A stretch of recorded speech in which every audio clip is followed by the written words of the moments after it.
కేంద్ర ప్రభుత్వం ఏమని విశాఖ అనువైనటువంటి ప్రాంతంలో ఉంది కాబట్టి ఇది రోడ్డు మార్గాలు కావచ్చు లేదా రైలు మార్గాలు ఏర్పాటు చేస్తామని చెప్పి రాష్ట్ర విభజన సందర్భంగా ప్రభుత్వం హామీ ఇచ్చింది. మరి ఈ హామీ ఆలోచించడమే ఈరోజు ప్రభుత్వం పనిచేస్తూ ఉంది. అందుకోసమే గత 2 సంవత్సరాలు దాదాపు సంఘాలు మొత్తం కూడా ఈరోజు ఆందోళన పోరాటం కొనసాగిస్తున్న ఎంతటి ఆందోళన కార్యక్రమాలు. ఈ పరిశ్రమ ప్రైవేటీకరించడం అంటే ఇది దశల వారీగా మూత వేయడం తప్ప మరొకటి కాదు.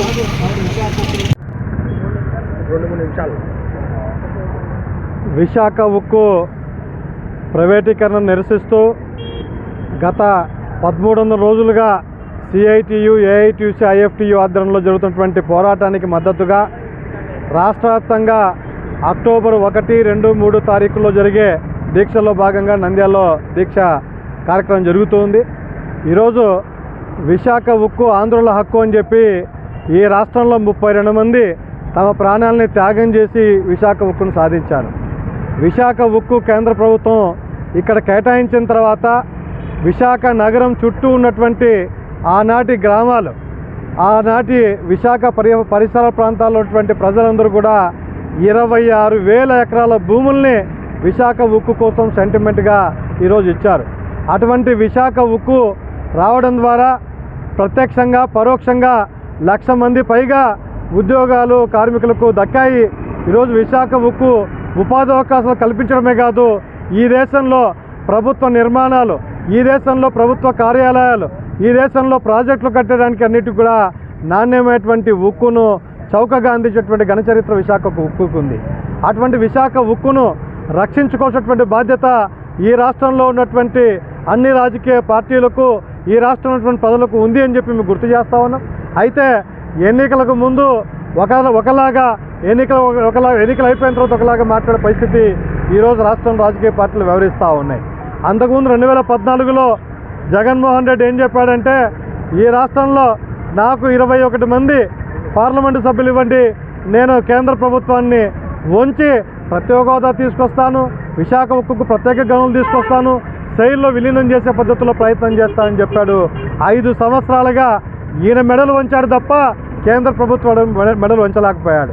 ఆ తర్వాత వచ్చినటువంటి చంద్రబాబు, పవన్ కళ్యాణ్ కూడా లేదు, జగను, బీజేపీ వాళ్ళిద్దరు కలిసిపోయారు కాబట్టి విశాఖ ఉక్కును కాపాడుకోలేకపోతున్నాం, విశాఖ ఉక్కును కాపాడే బాధ్యత మాది, మాకు మద్దతు ఇవ్వండి అని చెప్పేసి విశాఖ ఉక్కు కార్మికులు చేస్తున్నటువంటి ప్రతి పోరాటంలో టీడీపీ, జనసేన నాయకులు మాట్లాడారు.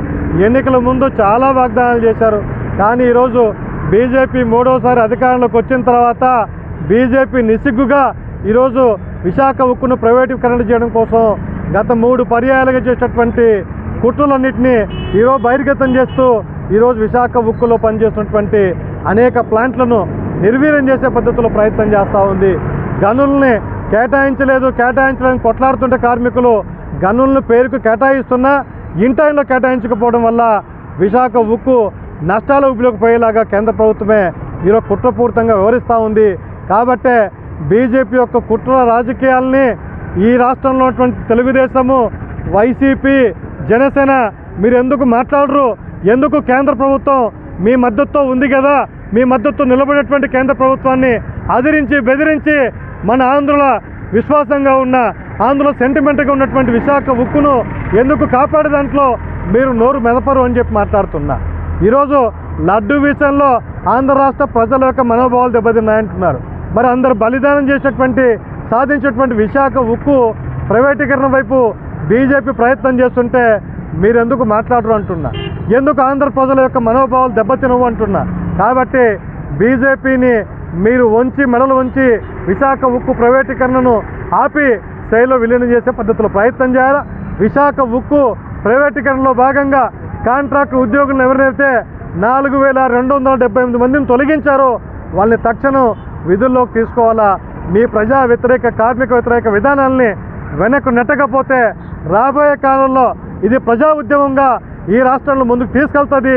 ఖచ్చితంగా బీజేపీకి అంటగలుగుతున్నటువంటి పార్టీలను కూడా తగిన బుద్ధి చెప్పే పద్ధతుల్లో మా పోరాటం ముందుకు వెళ్తాయని చెప్పి సందర్భంగా హెచ్చరిస్తున్నాం.